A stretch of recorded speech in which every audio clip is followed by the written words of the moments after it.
मनोज जरांगे यांचं समर्थन करण्यासाठी गावातून लोकसभा निवडणुकीत 3 उमेदवार देऊन त्याचा सर्व खर्च लोकवर्गणीतून करायचा आहे. हा ठराव आहे धाराशिव जिल्ह्यातील सावरगावचा. एका गावातून 3 उमेदवार लोकसभा निवडणुकीत उतरवण्याचा निर्णय घेतलाय. हे झालं फक्त एक गाव, पण अख्ख्या मराठवाड्यातल्या प्रत्येक गावातून असे उमेदवार निवडणुकीला उभे करण्याचा निर्णय झालाय. म्हणजे एका जिल्ह्यातून हजारो उमेदवार निवडणुकीच्या मैदानात असतील. मग इतके उमेदवार असतील तर ईव्हीएम मशीनवर मतदान घेणं शक्य आहे का? ईव्हीएमच्या क्षमतेपेक्षा जास्त उमेदवारी अर्ज जर आले तर मतदान बॅलेट पेपरवर घेतलं जाऊ शकतं का?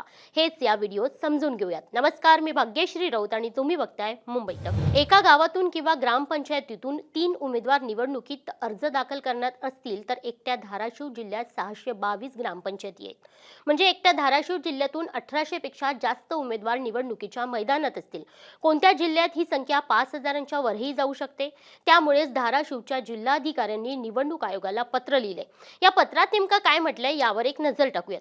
आरक्षणामुळे मराठा समाजाकडून लोकसभा निवडणुकीत जास्तीत जास्त उमेदवारी अर्ज दाखल होऊ शकतात. अशा परिस्थितीत ईव्हीएम मशीनद्वारे निवडणूक घेण्यात अडचण येईल. मतपत्रिका आणि मतपेट्यांचा वापर करून निवडणूक घ्यायची झाल्यास तितकंच मनुष्यबळही लागणार आहे. उमेदवार जास्त झाल्यास मतपत्रिका मोठी होईल आणि मतपेट्यांची संख्याही वाढेल.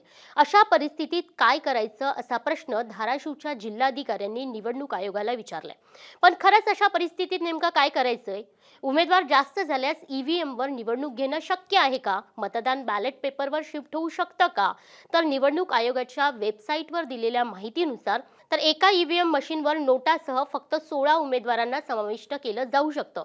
असे 24 मशीन कंट्रोल युनिटने जोडून एक ईव्हीएमचा सेट तयार होतो. म्हणजे ईव्हीएमच्या एका सेटवर फक्त 384 उमेदवारांना समाविष्ट केलं जाऊ शकतं. 2019च्या लोकसभा निवडणुकीत तेलंगणातल्या निजामाबाद लोकसभा मतदारसंघात अशी परिस्थिती निर्माण झाली होती. पण तिथे 185 उमेदवार रिंगणात होते. त्यामुळे अधिकचे ईव्हीएम युनिट जोडून मतदान घेणं शक्य झालं होतं. कारण एका ईव्हीएमच्या सेटवर 384 उमेदवारांना समाविष्ट करता येतं. त्यामुळे असे युनिट जोडून निजामाबादमध्ये मतदान शक्य झालं होतं. पण महाराष्ट्रात अगदी या उलट परिस्थिती आहे. महाराष्ट्रात एकाच लोकसभा मतदारसंघातून जवळपास 2000पेक्षा जास्त उमेदवार लोकसभेच्या रिंगणात असतील.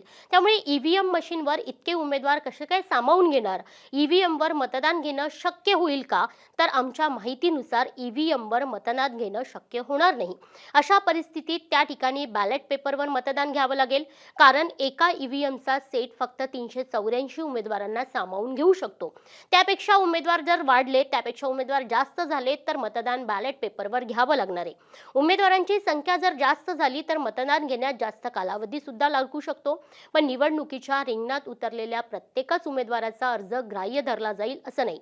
काहींचे अर्ज हे बादही होऊ शकतात. अर्ज बाद झाले आणि 384 पर्यंत उमेदवारांची जर संख्या आली तर हे मतदान ईव्हीएम मशीनवरच घेतलं जाऊ शकतं. अन्यथा ते बॅलेट पेपरवर शिफ्ट केलं जाईल. तर मराठा समाजाने अधिकाधिक उमेदवार लोकसभेच्या रिंगणात उतरवण्याचा जो निर्णय घेतलाय त्यामुळे ईव्हीएमद्वारे मतदान घेणं शक्य होईल का असा प्रश्न निर्माण झाला होता. धाराशिवच्या जिल्हाधिकाऱ्यांनी सुद्धा निवडणूक आयोगाला तसं पत्र लिहिलं होतं. त्यामुळेच ईव्हीएमवर निवडणुका घेणं शक्य होईल का, ईव्हीएमवर मतदान करणं शक्य होईल का, हे सांगण्याचा आमचा हा प्रयत्न होता. तुम्हाला हा व्हिडिओ कसा वाटला हे आम्हाला कमेंट बॉक्समध्ये नक्की सांगा. आणि अशाच व्हिडिओंसाठी मुंबई तकच्या यूट्यूब चॅनलला सबस्क्राईब करायला विसरू नका. पाहत राहा मुंबई तक.